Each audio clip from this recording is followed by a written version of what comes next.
ये है आज की आधुनिक अयोध्या। तो चलिए इसे गहराई से जानने की शुरुआत करते हैं। बस अड्डा। राम मंदिर से 7 किलोमीटर की दूरी पर 14 बीघा जमीन पर 219 करोड़ की लागत से लखनऊ हाईवे पर नया बस अड्डा बनकर तैयार है। Railway station. मंदिर से 1 किलोमीटर की दूरी पर 240 करोड़ रुपए में नया रेलवे स्टेशन डिजाइन किया गया है। भविष्य में अयोध्या से दिल्ली, मुंबई, चेन्नई, बेंगलोर, पुणे, कोलकाता, नागपुर, लखनऊ और जम्मू जैसे शहरों के लिए विशेष रेलगाड़ियां चलाई जाएंगी। हवाई अड्डा। 1450 करोड़ रुपए में लगभग 1300 बीघे में फैला हुआ प्रयागराज हाईवे पर नाके के पास बनाया गया है नया एयरपोर्ट। यहाँ से राम मंदिर की दूरी सिर्फ 12 किलोमीटर है। भविष्य में कई बड़े महानगरों के लिए सीधे उड़ानें उपलब्ध होंगी। घाघरा जलमार्ग। अगर आपके पास अपनी खुद की मोटर बोट है तो छपरा से घाघरा यानी सरयू नदी की सैर करते हुए लगभग 300 किलोमीटर नदी में चलकर भी अयोध्या पहुंच सकते हैं। भविष्य में इस रूट के लिए भी मोटर बोट चलाए जाने का प्रस्ताव है। राम मंदिर। अयोध्या के राम मंदिर की कुल कीमत है 1800 करोड़। पूरी तरह बन जाने के बाद अयोध्या का मुख्य आकर्षण होगा। राजस्थान के मशहूर मकराना के पत्थरों से आकार लेते इस मंदिर की अनुमानित उम्र होगी लगभग 1000 साल। 22 जनवरी को पहली मंजिल का उद्घाटन होगा, जिसमें राम की बाल्यावस्था की मूर्ति रखी जाएगी। बाकी की 2 मंजिलों का कार्य चलता रहेगा। खजुराहो के मंदिरों की नागर शैली के आधार पर इसे तराशा जा रहा है। मंदिर का कुल क्षेत्रफल 156 एकड़ या 251 बीघा है।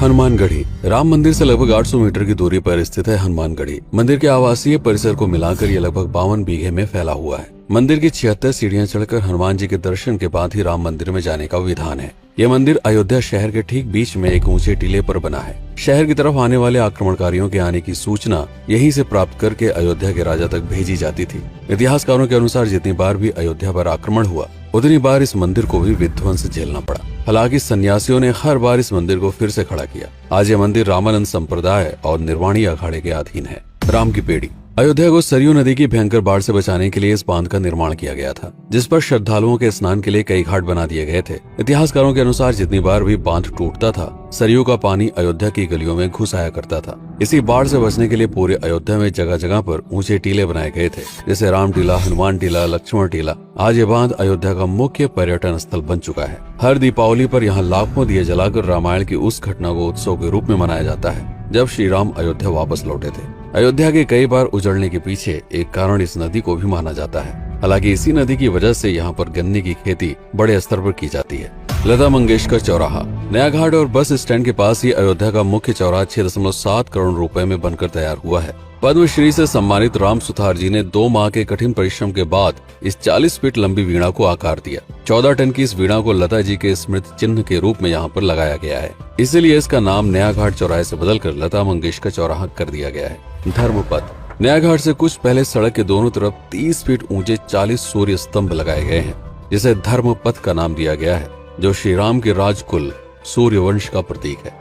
दशरथ समाधि स्थल। नए बस अड्डे के बगल से एक पतली रोड कछार से आगे बढ़ते हुए लगभग 12 किलोमीटर दूर ले आती है दशरथ समाधि स्थल, जो बिलहर घाट पर मौजूद है, जिसके बारे में मान्यता है कि यहाँ पर राजा दशरथ का दाह संस्कार हुआ था। राम मंदिर के साथ ही इस जगह को भी पर्यटन स्थल के रूप में विकसित किए जाने की योजना पर कार्य चल रहा है। भरत कुंड। अयोध्या से 15 किलोमीटर दूर है नंदीग्राम। यहाँ मौजूद तालाब को भरत कुंड कहते हैं। मान्यता है कि इसी जगह से भरत ने पूरे अयोध्या का राज कार्य संचालित किया था। पर्यटकों के लिए इस स्थान को भी विकसित किया जाएगा। गुप्तार घाट। राम की बेड़ी से सरयू नदी के किनारे चलते हुए 10 किलोमीटर दूर स्थित है गुप्तार घाट। ये कैंट एरिया में पड़ता है। इस जगह को श्री राम के जल समाधि के रूप में महत्व दिया जाता है। इसके अलावा अयोध्या नगर में हर गली में कई विशेष मंदिर हैं, जिनकी अपनी मान्यताएं हैं, कथाएं हैं, विशेषताएं हैं। पूरी तरह से विकसित हो जाने के बाद नई अयोध्या को पूरी तरह से जानने के लिए, इसका आनंद लेने के लिए कम से कम 3 दिनों तक यहाँ रुकने की आवश्यकता है। देश विदेश से ज्यादातर पर्यटक भारत आते हैं उत्तर प्रदेश में आगरे का ताजमहल देखने और प्राचीन नगर काशी और सारनाथ घूमने। प्रश्न ये है कि अयोध्या घूमने और श्री राम का मंदिर देखने के लिए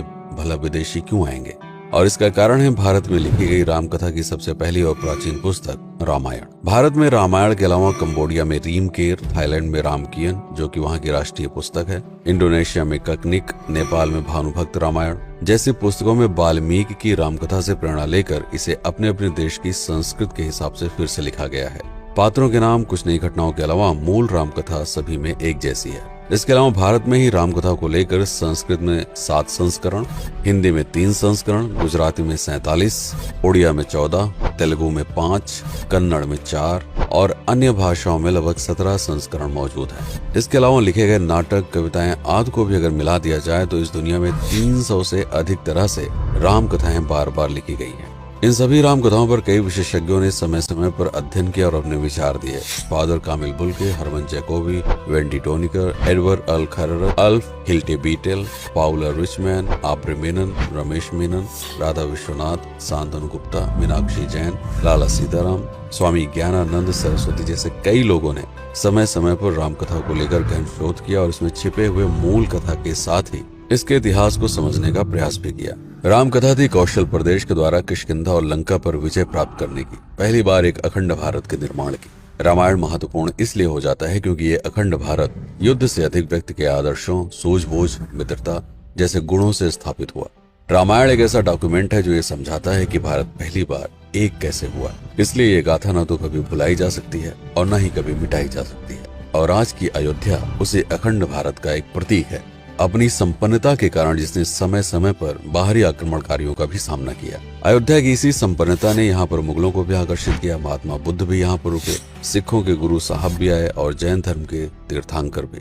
सिर्फ आए ही नहीं बल्कि उनके अनुयायी यहीं पर बसते चले गए। अयोध्या कितनी बार बसी, कितनी बार उजड़ी, इसके बारे में बहुत अधिक प्रमाण उपलब्ध नहीं है। सूर्यवंश के पतन के साथ ही अयोध्या का भी पतन होता रहा। बीच में कई सौ सालों तक अयोध्या मानो विलुप्त सी हो गई। इसका कारण क्या था, इसका कोई प्रमाण नहीं है। अयोध्या को फिर से खोजकर उसे स्थापित करने में बार बार राजा विक्रमादित्य का नाम आता है, लेकिन विक्रमादित्य एक उपाधि है जिसे कई राजाओं को दिया गया था। तो ये कहना मुश्किल है कि किस कालखंड के कौन से राजा ने यह कार्य किया। कुछ विशेषज्ञों का मत है कि यह काम उज्जैन के राजा विक्रमादित्य ने किया होगा। नंद वंश, मौर्य वंश, शुंग वंश, गुप्त वंश आदि के साम्राज्य में भी अयोध्या का वर्णन प्राप्त होता है। सबसे बड़ा विध्वंस हुआ 1527 के आसपास बाबर के कार्यकाल में, जब राम मंदिर को ध्वस्त कर बाबरी मस्जिद स्थापित की गई। सन 1722 में बंगाल के नवाब अलीवर्दी खान ने व्यापार के नजरिए से राम मंदिर से कुछ किलोमीटर की दूरी पर एक नया शहर बसाने की शुरुआत की।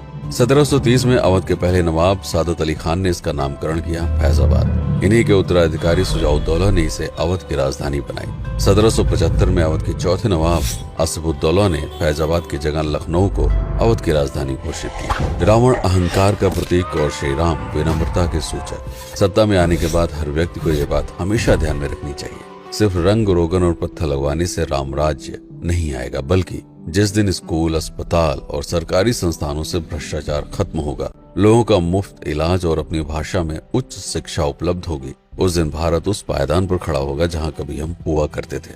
रामायण अहंकार पर विनम्रता की विजय है। अयोध्या को अगर पर्यटन स्थल का केंद्र बनाना है तो इस आधार पर बसाना होगा, राम राज चलाना होगा, राजनीति नहीं। यदि इस वीडियो में कोई त्रुटि हुई हो तो उसके लिए क्षमा करें। वीडियो पर समय बिताने के लिए आपका बहुत बहुत धन्यवाद। मैं हूं पीके सिंह और आप देख रहे हैं प्रतापगढ़ हब। जय श्री राम, जय अवध, जय भारत।